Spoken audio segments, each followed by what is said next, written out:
So I have been just scratching the surface using these diagram schematics and whatnot, and I'm going to get deeper into them maybe tomorrow.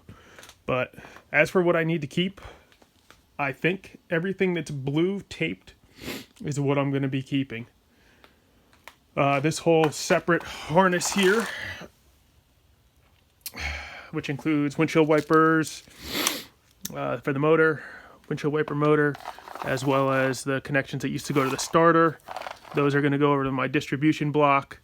My tax signal wire that will be cut and run to the sniper for RPM, and then this alternator, 3-prong or 3-wire alternator setup.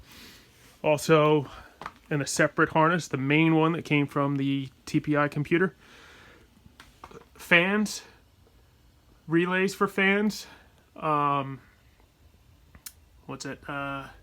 converter lockup, which I may just get a different kit and eliminate that because I think it won't work since there's no computer telling it when to lock up anymore. I may have to do a toggle switch setup.